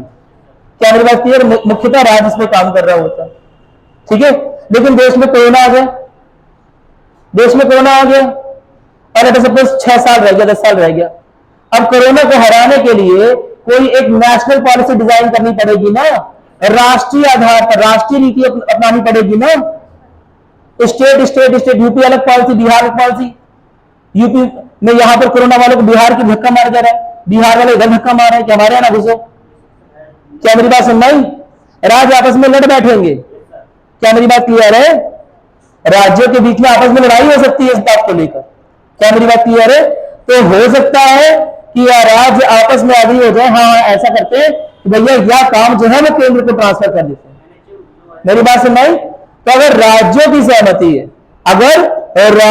सहमति है, तो सूचियों का कोई विषय, राज्य सूची का कोई विषय या समवर्ती सूची का कोई विषय केंद्र सूची में रखा जा सकता है। क्या मेरी बात क्लियर है? लेकिन उसके लिए किसकी स्वीकृति जरूरी है? 50%, कम से कम 50% राज्यों। क्या मेरी बात क्लियर है? नहीं समझ आया? आ गया पक्का? कोई दिक्कत तो नहीं है? ठीक है, तो ये देख रहे हो ऐसी व्यवस्था है कि जिसमें मैंने तुम्हें एक चीज दिखाई थी, तुमने लगा केंद्रात्मक है, क्योंकि राज्यों की सीमा रेखा, राज्यों का नाम बदलने की शक्ति अकेले किसके पास है? केंद्र के पास। लेकिन इसके बावजूद भाई राज्य की सीमा रेखा हम ही डिसाइड करेंगे, केंद्र डिसाइड करेगा, वरना राज्य, हमारे यहाँ राज्य कैसे बने हैं? ब्रिटिश प्रांत और देसी रियासतों से। वो आपस में झगड़ा करने लगेंगे कि हमारा एरिया ज्यादा। अभी तक झगड़ा चल रहा है, महाराष्ट्र कर्नाटक में कुछ विवाद है, महाराष्ट्र गुजरात में कुछ विवाद चल रहा है बाउंड्री को लेकर, ये वाला गांव हमारा है, ये तहसील हमारी है, वो लोग बोल रहे नहीं हमारी है। तो कुछ ना कुछ विवाद लगा रहता है। क्या मेरी बात क्लियर है? राज्यों में बाउंड्री को लेकर कुछ ना कुछ विवाद हो सकता है। क्या मेरी बात क्लियर है? तो अगर बाउंड्री के मामले में, राज्यों की बाउंड्री के मामले में अगर इसे विशेषाधिकार नहीं मिलेगा तो वह मामला तो सुलझता ही रह गया, सुलझेगा ही नहीं। क्या मेरी बात क्लियर है? इसीलिए राज्यों की बाउंड्री के मामले में, राज्यों के नाम के मामले में केंद्र को विशेषाधिकार दिया गया है। शुरुआती आज तक सिनेरियो में सोचो, है ना, या उस सिनेरियो की बात हो रही है, उस समय की बात हो रही है जब संविधान लिखा गया 1940-50 के दशक में। क्या मेरी बात क्लियर है? कोई दिक्कत नहीं है ना? तो उस समय यह जरूरी था, समझ आ गया। लेकिन चाहे दूसरे प्रकार का संविधान संशोधन हो, चाहे तीसरे प्रकार का संविधान संशोधन हो, दूसरे प्रकार के संविधान संशोधन में सीधे तौर पर तो राज्य इन्वॉल्व नहीं है, लेकिन राज्यसभा के सांसद कहां से आए हैं? राज्यों से आए हैं। और बहुमत कितना चाहिए? ज्यादा, विशिष्ट बहुमत 66%। मेरी बात समझ आई? 2/3, समझ रहा हूं, 2/3। कोई दिक्कत तो नहीं है ना? जिसकी वजह से अगर राज्यसभा में इसका विरोध होगा तो प्रावधान पास नहीं होगा, समझा? और तीसरा, संविधान में संशोधन करने का क्या तरीका है? विशिष्ट बहुमत, साथ ही साथ 50% राज्य समर्थन में खड़े हो। तो जो ऐसे अधिकार होंगे जिसमें संघीय ढांचे की बात हो रही होगी, राज्य के अधिकारों की बात हो रही होगी, राज्य के क्षेत्रों और उसकी शक्ति सीमाओं की बात हो रही होगी, उन सब में बदलाव लाने के लिए यही तीसरा वाला प्रावधान ही उपयोग में लाया, यही तीसरा वाला तरीका उपयोग में लाया जाता है। क्या मेरी बात क्लियर है? दूसरा वाला तब जब कुछ एक चीजें, फंडामेंटल राइट्स केवल एक को नहीं मिला है, पूरे देश को मिला। क्या मेरी बात क्लियर है? हम देश के मामले में एक है ना, कैसे एक समान है? एक ही तरह का फंडामेंटल राइट मिल रहा है, एक ही तरह का डीपीएसपी यानी कि राज्य के नीति निर्देशक सिद्धांतों को फॉलो करके गवर्नमेंट एक ही तरह की नीति बना रही है। क्या मेरी बात क्लियर है? अगर कोई गरीब कश्मीर का है, चाहे कोई गरीब यूपी का है, सरकार का काम है दोनों को अच्छा जीवन देना, दोनों को समान स्टेटस बनाना। समान स्टेटस यानी कि दोनों को और गरीब नहीं कर देना, समान स्टेटस यानी कि दोनों का स्टेटस बढ़ाना। क्या मेरी बात क्लियर है? कोई दिक्कत तो नहीं है? कई बार ये होता है, सर समानता तो बहुत आसान है, अंबानी सारा पैसा छीन लो हमारे बराबर ले आओ, टाटा सारा पैसा छीन लो हमारे बराबर ले आओ, पूरे देश में समानता आ जाएगी। सबको ऊपर ले जाना है, किसी का अपना नहीं छीन लेना है, समझ रहा हो ना? अरे बोलो, तुम्हारे बाल कम है लेटर सपोज, मेरे बाल है, ऐसा उल्टा इसका हुआ वैसे तो, लेकिन सपोज कर लेते हैं, ठीक है? तो इसका मतलब ये थोड़ा ना है कि अगर मेरे बाल आ जाए तो मेरे में से नोच अपने में लगा लोगे। अपना भी आदिवासी काला तेल इस्तेमाल करो, आंवला खाओ, समझ में आ रहा है? अरे बोलो, मेरी बात से तुम्हारी बाल हो जाएंगे एकदम। क्या मेरी बात क्लियर है? इसका मतलब थोड़ा मेरे में से नोच ले जाओगे सब बराबर करने के लिए, समझ में आ रहा है? तो ठीक उसी तरह से प्रावधान लिखेगा और इसी प्रकार बनाएगा, कोई दिक्कत तो नहीं है ना? जो जिन मामलों में लगा राज्यों का हस्तक्षेप, जिन मामलों में यह लगा राज्यों का हस्तक्षेप अननेसेसरी ट्रबल पैदा कर देगा, फालतू में झिकझिक पैदा करेगा, उन मामलों को कैटेगरी 1। हालांकि इसमें एकदम बस एक ही मामला है और कोई मामला है ही नहीं। क्या मेरी बात क्लियर है? आर्टिकल 3-4 वाला मामला है, इसमें क्या हो सकता है? भारत केंद्र सरकार जो है वो राज्यों का नाम, उनकी सीमा रेखा परिवर्तित कर सकती है बिना राज्यों के सहमति के। कोई दिक्कत तो नहीं है ना। हालांकि इसमें भी कुछ चीजें हैं, लेकिन वो बाद में देखेंगे जब आर्टिकल पढ़ेंगे, अनुच्छेद में जब जाएंगे। अभी बस इतना समझ लो, ठीक है। लेकिन दूसरे तरह का प्रावधान क्या है, अनुच्छेद 368 उपयोग तो हो रहा है लेकिन विशेष बहुमत चाहिए, यानी कि 66%, ना केवल राज्यसभा बल्कि लोकसभा, ना केवल लोकसभा बल्कि राज्यसभा। राज्यसभा यानी कि विधानसभा के जीते हुए राज्यों से आए हुए सदस्य, यानी कि वह सदस्य जो कि अपने राज्य का प्रतिनिधित्व संसद में करते हैं। राज्यसभा के सदस्य है ना, तो अपने राज्य का प्रतिनिधित्व करे संसद में। राज्यसभा राज्यों की सभा, अपने राज्य से आए हुए प्रतिनिधि हैं ये, उन राज्यों की जनसंख्या के आधार पर। क्या मेरी बात क्लियर है? तो अगर इन्हें इन प्रतिनिधियों को लग रहा होगा कि हमारे राज्य के साथ गलत हो रहा है या राज्यों के किसी तरह से यह हमारे राज्य पे लागू नहीं होना चाहिए, तो वहां पर यह अपोज कर सकते हैं। मेरी बात सुन नहीं? 3 प्रकार के। अब ये ना पूछना सर कौन कौन से संशोधन कहां पर कर रहे हैं, अभी तो आर्टिकल 368 में ऐसे से आर्टिकल पढ़ेंगे, ऐसे पढ़ेंगे, लेकिन ओवरऑल संविधान में 3 तरह के संशोधन। क्या मेरी बात क्लियर है? कुछ इस तरह के, कुछ इस तरह के, कुछ इस तरह के। जहां पर भी राज्यों की शक्तियों के बारे में बात होगी, राज्य की शक्ति सीमाओं के बारे में बात होगी, राज्य के विषयों के बारे में बात होगी, वहां पर न केवल विशिष्ट बहुमत से दोनों सदनों में वह बिल पास कराना पड़ेगा, साथ ही साथ 50% राज्यों को उस फैसले के पक्ष में लाना पड़ेगा, उनका समर्थन लेना पड़ेगा, तभी वह बिल आगे बढ़कर राष्ट्रपति के पास भेजा जाएगा। अदरवाइज वह बिल राष्ट्रपति के पास भी नहीं जाएगा साइन होने। क्या मेरी बात क्लियर है? अरे बोलो, कोई समस्या है? कोई दिक्कत तो नहीं है? नोट कर लो इस बात को। चलो,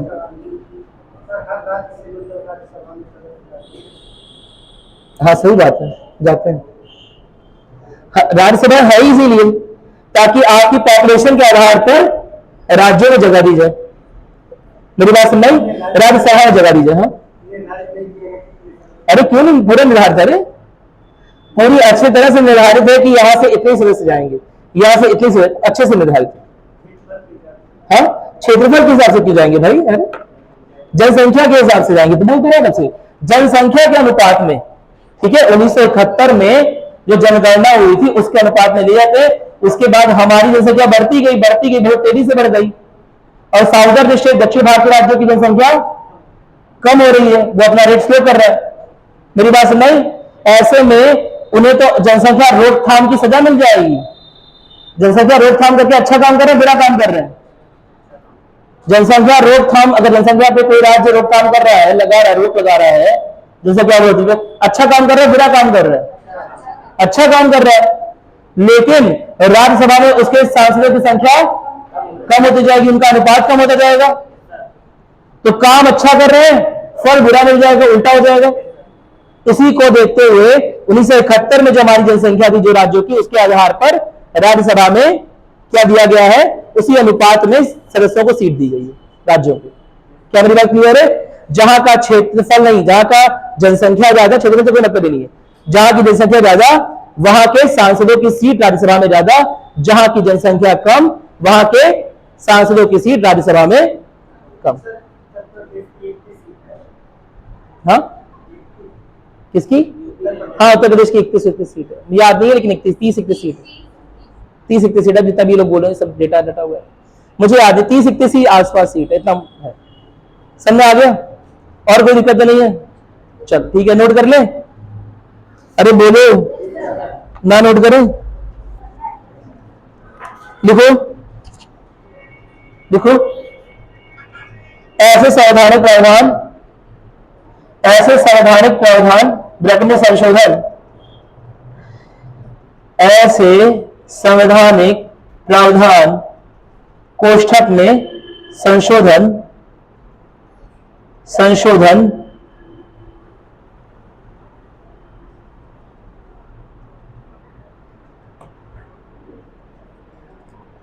जिनसे राज्य के विषयों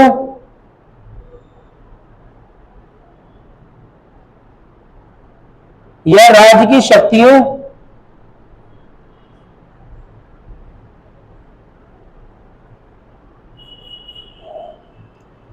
को सीमांकित किया जाता है,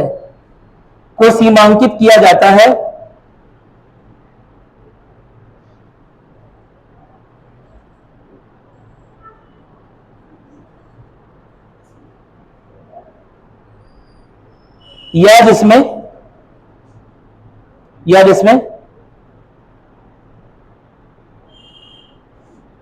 राज्य की शक्तियों में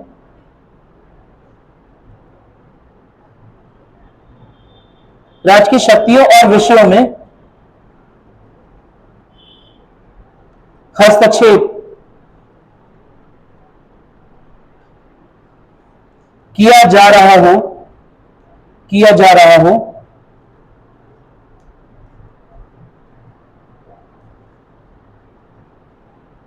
ऐसे संशोधनों को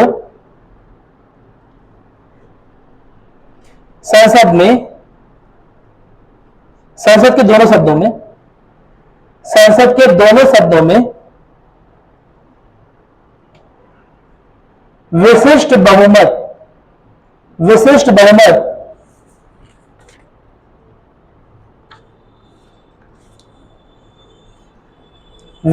बहुमत से पारित होने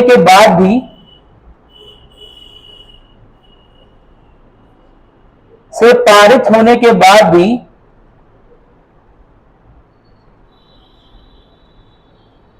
राष्ट्रपति की स्वीकृति के पहले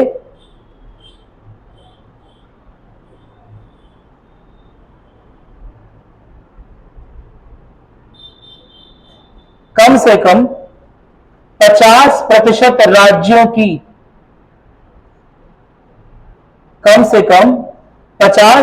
राज्यों की स्वीकृति के लिए या सहमति के लिए संरक्षित रखा जाता है।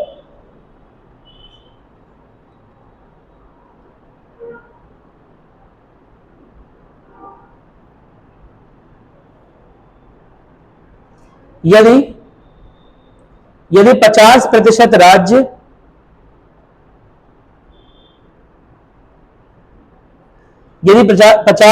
राज्य ऐसे किसी संवैधानिक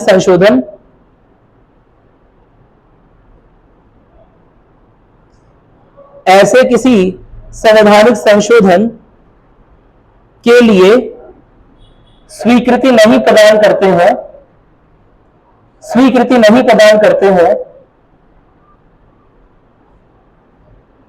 रही हो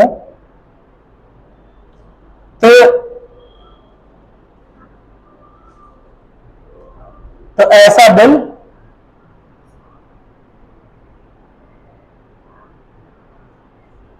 पास नहीं माना जाएगा।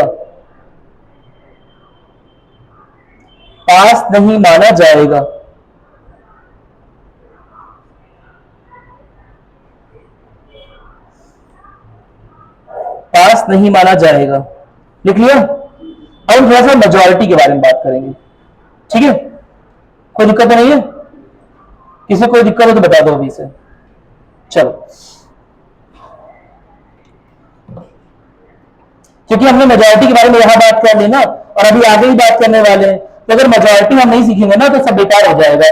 तो लिख लोगे तो ऐसे ब्रैकेट बना के ऐसे अलग से, ठीक है? ये उस पार्ट का भाग नहीं है जो हम पार्ट लिख रहे हैं, ये अलग से थोड़ा सा पढ़ लेते हैं, क्योंकि मेजॉरिटी के बारे में कई सारी बातें करनी है। क्या मेरी बात क्लियर है? कितने प्रकार के बहुमत होते हैं? तो भारतीय राज्य व्यवस्था में कुल देखा जाए जो प्रैक्टिस में है वो 3 प्रकार के बहुमत है। क्या मेरी बात क्लियर है? कुल 3 प्रकार के बहुमत प्रैक्टिस किए जाते हैं। मेरी बात सुनाई? नोट करोगे? लिखो।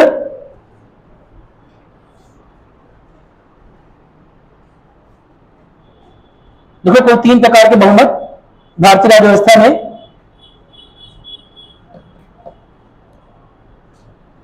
प्रैक्टिस किए जाते हैं। पहला नोट करोगे, सामान्य बहुमत।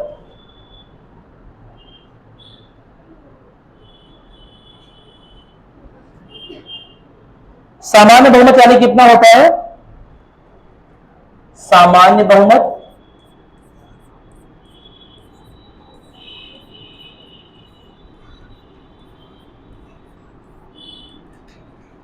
यानी कि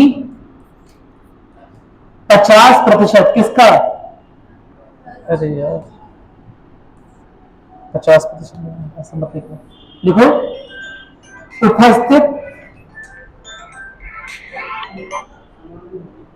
लिखोगे उपस्थित, समान बहुमत में लिखो उपस्थित एवं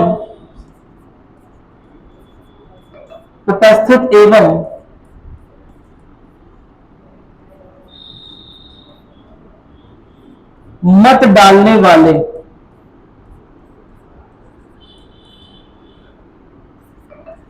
सदस्यों का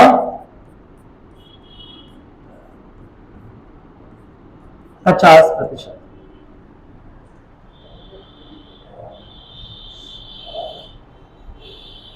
ठीक है, उपस्थित और मत डालने वाले उनका मतलब क्या हो गया, कितनी संख्या है, लोकसभा की बात कर रहे हैं, लोकसभा में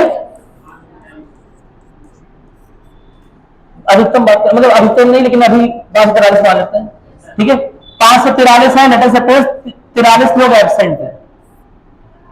क्या मेरी बात क्लियर है? तो कितने लोग बचे? 500। इन 500 में 50 लोगों ने सोचा कि हम मताधिकार का उपयोग नहीं करेंगे।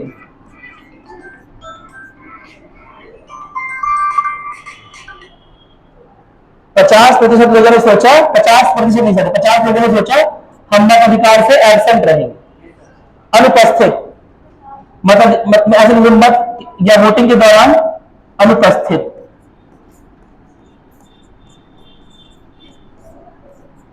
अच्छा, अनुपस्थित ऊपर दिखा दिया है क्या?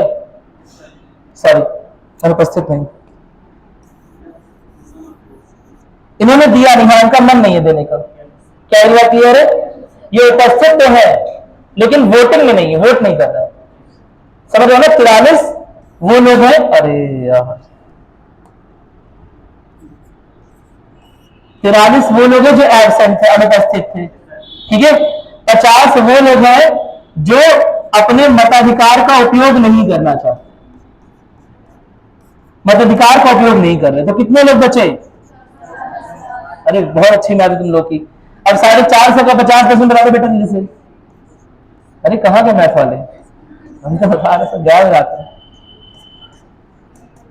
बताओ 45 का पहाड़ा आता है? पहाड़ा नहीं है तुम लोग को? कहाँ आता है बताओ? हाँ हाँ हाँ हाँ 225। तो यानी कि 225 सदस्य अगर मानेंगे तो यह बात मान ली जाएगी। इसे बोलते हैं सामान्य बहुमत। क्या मेरी बात क्लियर है? नोट करो इसे, ऐसे बना के नोट करो ताकि याद रहे, ठीक है। 43 लोग एब्सेंट, 50 लोग मताधिकार का उपयोग नहीं कर रहे हैं, तो 450 लोगों में काउंट होगा। अगर 450 लोगों में 225 लोगों ने वोट दे दिया है तो ऐसे में सामान्य बहुमत मान लिया जाएगा।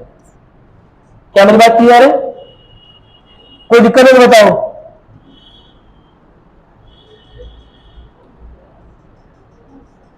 कोई दिक्कत है? दूसरा नोट करोगे पूर्ण बहुमत, इसे नोट कर लिया? अरे जल्दी जल्दी नोट करो भाई, सर आ गए, जल्दी नोट करो। ये छोड़ दो, कल करवा दो, 36 हो गया, ठीक है, कल से करवाएंगे, याद दिलाना, ठीक है। ये बात बहुत जरूरी है, तभी हमें आगे का पढ़ने को पढ़ावा समझ में आएगा, ठीक। कि राज्यों के अधिकार कब कम हो जा रहे हैं, कब बढ़ जा रहे हैं, ठीक है। वो से समझने के लिए ये बहुमत वाला, कब बहुमत कैसे कैसे बांटा गया है, वो चीज हमें देखनी बड़ी जरूरी है। चलो हम कल इसके बारे में बात करेंगे, आज लेट हो गया, 2:36 हो रहा है। चलो और कोई प्रश्न है तुम लोग का तो बताओ।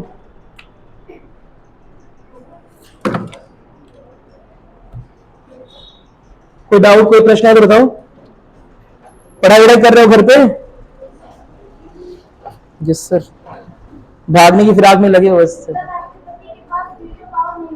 नहीं होती है, पॉकेट वीटो होती है, कहीं लिखा नहीं है पॉकेट वीटो के बारे में, कहीं लिखा नहीं है पॉकेट वीटो के बारे में। बस ये बात है कि हमें लगता है कि पॉकेट वीटो है क्योंकि वो उसका उपयोग कर सकता है।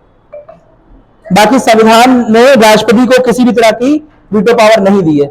संविधान किसी प्रावधान में राष्ट्रपति को किसी भी दी हुई शक्तियों में